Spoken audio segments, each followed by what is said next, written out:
Step 1, you need 3 different things. The first thing is the badge from the Isle game, the facility, which is relatively easy to get. It just is a bit time consuming, and you'll probably need 2 other people to do it with you. In the description, there's a good YouTube tutorial on how to beat it. Second thing you'll need is the Moai melee, which can be obtained by going into the maze in the Night's Edge map and sitting on the clock.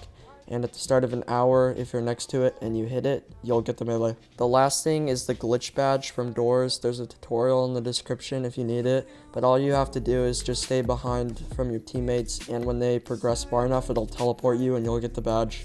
The second step is to go to the Fate event on Arsenal, and to do that, all you have to do is just go to codes and enter in the code FATE, and that'll teleport you to this map, and all you need to do is just make your way across this bridge and then down a staircase, which will lead you to this code thing. Put in the code 118105055137, and that should make all of the numbers disappear. After that, you want to climb back up the stairs and then go over to this wall thing on the right where you can clip through the floor, and it'll lead you to this like open base plate thingy, and you need to walk to the very edge of the map where you'll see a little cube, and you need to remember the code that appears of it. I recommend taking a screenshot because it's different for every person. You need to press E on the cube, which should make it disappear and teleport you back to the main menu. Once you've done that, you should be all good to go into the boss fight. So for whatever reason, this time it switched around, and to enter the Night's Edge map, you actually need to enter your user ID forwards and not backwards, which does make it a bit easier, honestly.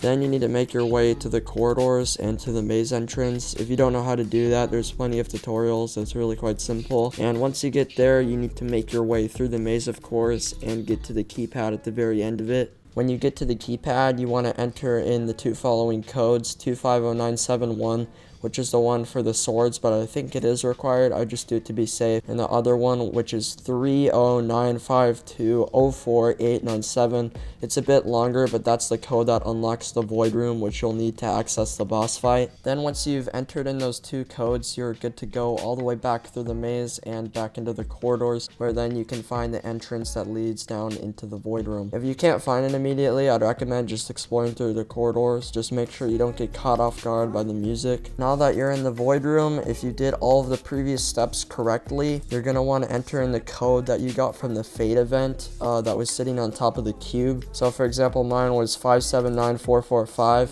But it's different for everybody, so hopefully you got that. I'd also recommend entering the code to enter the boss fight in with your melee, because you want to preserve all the ammo you can get, and not having 7 bullets off the bat could be a little bit annoying. At this point, all you have to do is beat the boss, and then you'll get the Night's Edge sword. Probably the best way to do it is to end up just pressing S, so then you're constantly walking away from it, and only shoot at the boss when it's like almost teleported right next to you, so then you can avoid that guaranteed damage. But while doing that, you're preserving ammo, so when it does the one attack where it kind of like rushes you and then holds still, you can headshot it a bunch of times and get a bunch of damage off. Also, whenever the rocks pop up from the ground, the way you want to deal with that is basically like hiding behind the rocks where the sightline of the boss is obstructed by one of them, because otherwise he'll start shooting you with a deagle and it'll do a ton of damage, especially late game when he basically turns into like a machine gun. But yeah, hopefully this tutorial helped you guys, and I wish you the best of luck of beating the boss. Thank you for watching, and I'll see you all later. Peace.